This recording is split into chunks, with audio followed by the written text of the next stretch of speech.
2011 में आया था लास्ट। हाँ नहीं मैं ऐसे बोल रहा हूँ जनरल इंट्रोडक्शन है। एंड उस समय 2007 में मतलब किसी को भी नॉर्थ इंडिया में नहीं पता था वैस्कुलर सर्जरी हो रही है। तो हम लोगों ने किसी भी हॉस्पिटल में वैस्कुलर सर्जरी नहीं की। एंड हम 2007 में यहाँ पे हमारे यहाँ डॉक्टर फ्रेंड्स थे, तो मतलब कि हिमाचल में first CME and press conference करने के लिए new branch.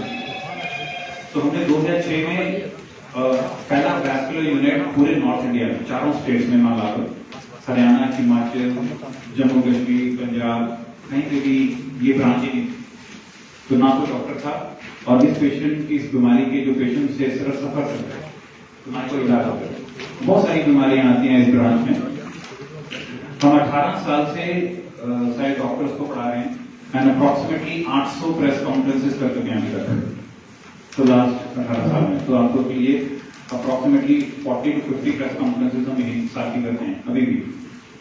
And basically purpose is because मैं एक हॉस्पिटल में बैठ के इतने लोगों को नहीं पढ़ा सकते, पॉपुलेशन हमारी इतनी ज्यादा, इतनी सारी सिटीज में। तो press is a very good media and medium जिससे हम लोगों तक पहुंच सकते हैं। एंड वैस्कुलर में बहुत सारी डिजीज हैं जो सिर्फ प्रिवेंट कर सकते हैं अगर हम उसकी प्रिकॉशंस लें। तो बहुत सारे लोग हैं जिनके पैर कटने से बच सकते हैं, जिनको स्ट्रोक होने से बच सकता है। तो खून की नसों की बीमारियां जो होती हैं उनको वैस्कुलर सर्जरी बोलते हैं मोटा मोटा शब्दों में। आपने सब लोगों ने हार्ट अटैक का नाम सुना होगा, सुना है कि नहीं? हार्ट अटैक, दिल का दौरा। एंड वो क्यों होता है? दिल की खून की नसें जो हैं वो ब्लॉक हो जाती है। तो आपने कभी लेग अटैक सुना है? लातों का दौरा, लेग अटैक, जिसको पेरिफेरल वैस्कुलर डिजीज बोलते हैं। उसी तरह ब्रेन अटैक होता है, ब्रेन स्ट्रोक जिसको बोलते हैं, स्ट्रोक की बीमारी। तो बेसिकली सारी क्यों होती है? तो हमारे ब्रेन की खून की नसें ब्लॉक हुई तो हमारे को स्ट्रोक हो जाता है। लेग की खून की नसें ब्लॉक होती हैं तो हमारे को गैंग्रीन हो जाता है, जिसको पेरिफेरल वैस्कुलर डिजीज बोलते हैं, जिसको लेग अटैक भी बोलते हैं लेमन टर्म्स। तो ये टर्म्स जो हैं ये हम लोगों ने लास्ट 18 साल से हमारे यूनिट में पूरे हर डॉक्टर्स को, हम 12,000 के ऊपर डॉक्टर्स को पढ़ा चुके हैं। एवरी मेडिकल कॉलेज जो भी आप सोच सकते हो, जम्मू मेडिकल कॉलेज से लेकर PGI तक एंड तब से पढ़ा रहे हैं। पर अभी भी हम बहुत दूर हैं जो हम चाहते हैं। ये आई थिंक अनदर 10 साल हमारे को और लगेंगे जब हर बंदे को पता होगा कि लेग अटैक क्या होता है, जैसे हार्ट अटैक। तो आज भी हम कम से कम 7 से 10 पेशेंट्स की लाश महीने में काट रहे हैं एक हॉस्पिटल के अंदर, और अप्रोक्सीमेटली 100 के ऊपर टांगे बचा रहे हैं, वो भी है बट बहुत कम है क्योंकि एम्पुटेशन अभी भी बहुत कॉमन है। अब ये तो हुआ एक पहलू। दूसरा होता है नीले रंग की खून की नसें होती हैं जिसमें खून हमारी टांगों से वापस हार्ट में जाता है, तो जिनको हम वेन्स बोलते हैं। तो ये जितनी पहले वाली बीमारियां मैंने बताई थी अटैक वाली, ये होती हैं लाल रंग की खून की नसों की बीमारी, जिसके कारण शुगर, ब्लड प्रेशर, स्मोकिंग इसके कारण होता है। हिमाचल में स्मोकिंग बहुत है तो इसीलिए पेरिफेरल वैस्कुलर डिजीज बहुत कॉमन है। विंटर जगहों पे ज्यादा होती है बिकॉज पीपल स्मोक ज्यादा करते हैं। उसी तरीके से अगर हम देखें नीले रंग की खून की नसों की बीमारियां भी होती हैं। नीले रंग की खून की नसों की बीमारियां जो हैं वो 10% पॉपुलेशन को अफेक्ट करती है। तो लाल रंग की खून की नसें तुम्हारी कम कॉमन है, सबको नहीं होता। अब जैसे कितने लोग हैं जहाँ जिनको हार्ट अटैक होगा हमारे में से, बट अगर नीले रंग की खून की नसों की बीमारी देखेंगे तो यहाँ जितने बैठे हैं मैं सबके चेक करूंगा तो 10% लोगों के पैरों में नीले रंग की बीमारियां मिलेगी। तो इतना कॉमन है ये बीमारियां एंड इसके भी बीमारियों के इलाज हैं, ठीक है। इनका अटैक वगैरह नहीं होता, ये स्मोकिंग से रिलेटेड नहीं है, ब्लड प्रेशर से रिलेटेड नहीं है, शुगर से रिलेटेड नहीं है। तो ये मेनली जेनेटिक होती है, जीन से रिलेटेड होती है। तो इसके बारे में हम आज डिस्कस करेंगे क्योंकि हम इतना वास्ट टॉपिक है, सारा तो नहीं पढ़ सकते। तो एक पर्टिकुलर टॉपिक जो बहुत कॉमन है और बहुत हमारी पॉपुलेशन को अफेक्ट करता है उसके बारे में हम डिस्कस करेंगे। तो मैं आपको कुछ स्लाइड्स दिखाता हूं ताकि आपको आइडिया आ जाएगा कि क्या हम दिखाना चाहते हैं। हमारी एक सोसाइटी है वीनस एसोसिएशन ऑफ इंडिया, हम लोगों ने स्टार्ट की थी 12 साल पहले, नेशनल वाइड है।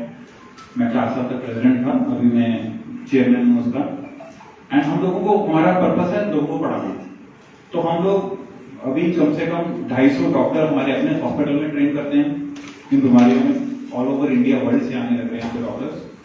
एंड बाकी हम लोग पब्लिक को टीच करते हैं प्रिवेंटिव इवेंट्स, जो हम आज कर रहे हैं। ये चल नहीं रहा है। एंड वेरिकोज वेन्स को, इस बीमारी का नाम है वेरिकोज वेन्स। आप में किसी ने सुना है वेरिकोज वेन्स का नाम? कोई हाथ खड़ा करो जिसने उन्होंने सुना है। और आपने कैसे सुना है sir? Oh, medical professional. See, so he knows about it. But बाकी सब प्रेस वालों ने नहीं सुना। तो this is बहुत सरप्राइजिंग है, क्योंकि इतनी कॉमन बीमारी है ये, एंड नॉर्मली लोग इसका इलाज नहीं करा रहे। तो वेन्स की बीमारी होती है जिससे ब्लड हमारे पैरों से ऊपर जाता है। इन वेन्स के अंदर वॉल्व होते हैं। तो वॉल्व क्या करते हैं? वो प्रिवेंट करते हैं कि जैसे हम खड़े होते हैं तो ब्लड नीचे ना गिरे टांगों में, और वो ब्लड ऊपर हार्ट की तरफ चलता है, फिर हार्ट से सारे शरीर में फिर पंप होगा। तो बेसिकली ऐसे खून घूमता है, सिंपल शब्दों में।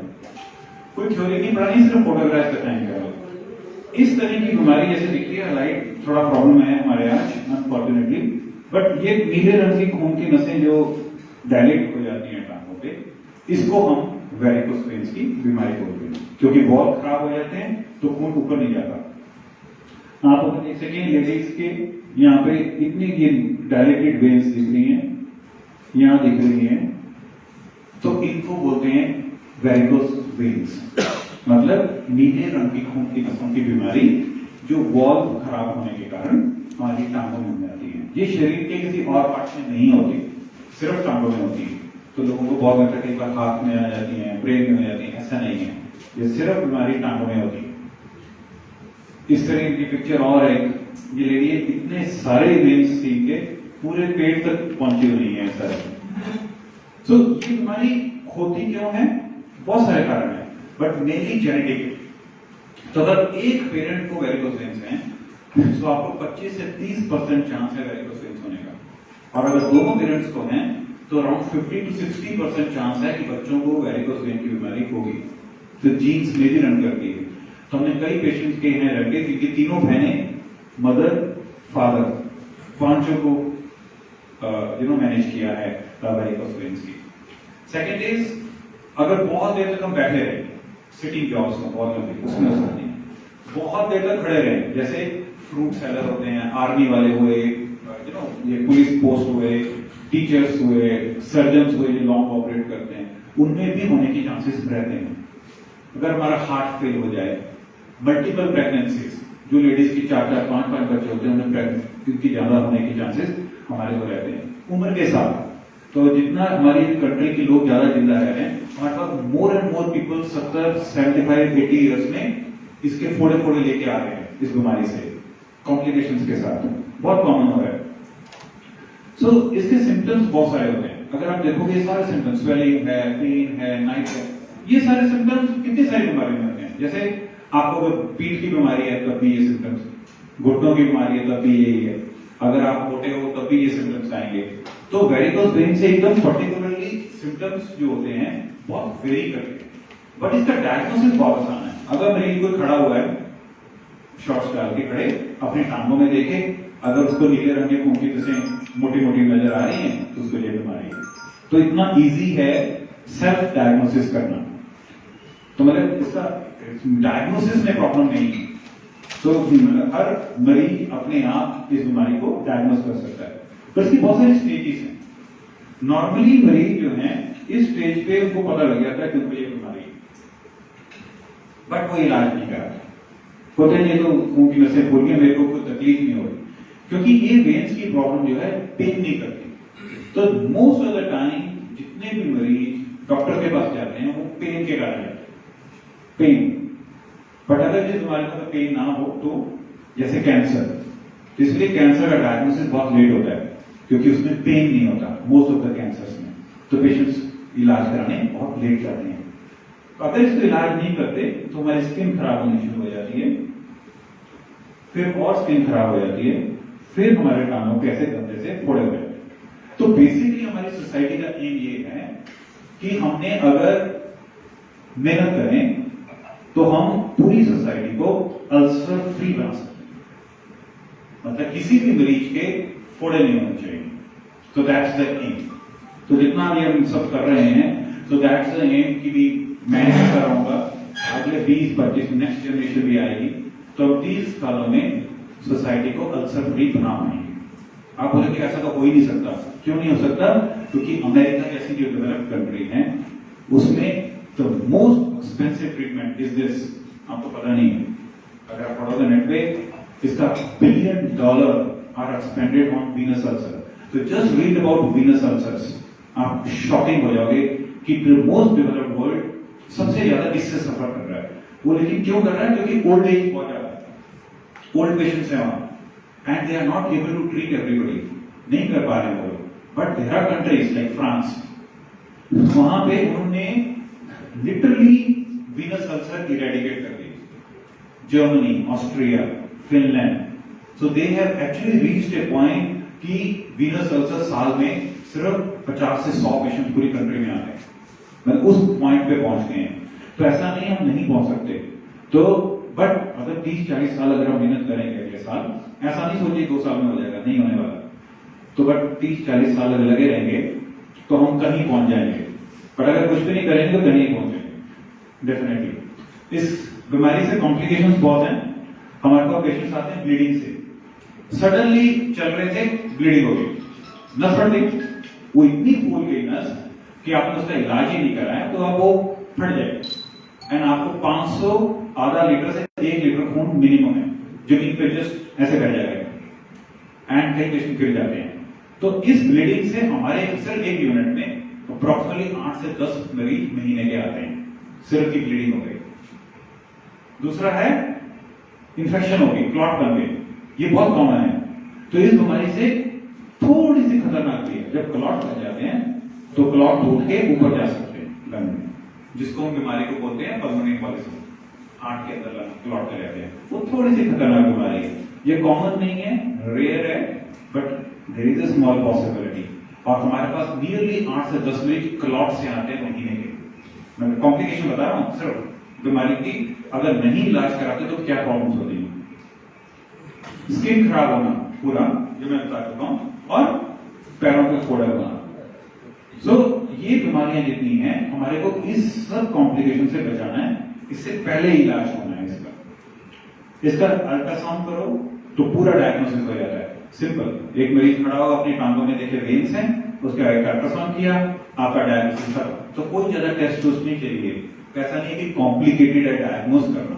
इसमें कॉम्प्लिकेशन क्या है कि डॉक्टर्स को पढ़ाना बहुत मुश्किल है, कि डॉक्टर्स को ही पढ़ाना कि इसका इलाज करना चाहिए और मरीजों को बताना कि इसका इलाज होना चाहिए। ये दोनों को जोड़ना है बस। इस कड़ी को अगर हम जोड़ सकेंगे एजुकेशन से तो हम जीते। जैसे हार्ट अटैक में क्या है, हार्ट अटैक ना हो क्या करना चाहिए? क्या करना चाहिए मरीजों को हार्ट अटैक ना हो? कोई तो बताओ यार, हार्ट अटैक के बारे में तो सबको पता होगा, आई एम श्योर। बहुत सिंपल है, स्मोकिंग नहीं करनी चाहिए। अगर आपका शुगर है, ब्लड प्रेशर को कंट्रोल रखना चाहिए। अगर आपको तली हुई चीजें ज्यादा, मीठा ज्यादा खाते तो कम खाना चाहिए, और रेगुलर एक्सरसाइज करनी चाहिए। तो अगर ये हम सारा कुछ करें तो बहुत लोगों को हार्ट अटैक नहीं होगा। तो आप कड़ी जोड़ रहे हो सारी, है ना। तो सिमिलर थिंग है कि कॉम्प्लिकेशन से बचाना है हमें। तो अगर हम ये जोड़ पाए सारी तारों को तो आस्ता आस्ता लोगों में असर आएगा। इसकी बहुत सारी ट्रीटमेंट्स हैं। One of the very important treatment stocking. Stocking एक जुराबें होती हैं टाइट, जिनको मरीजों को बोलते हैं पैरों में डाल, ठीक है। बट सारे लोग, हमने 5 साल पहले स्टडी की, 100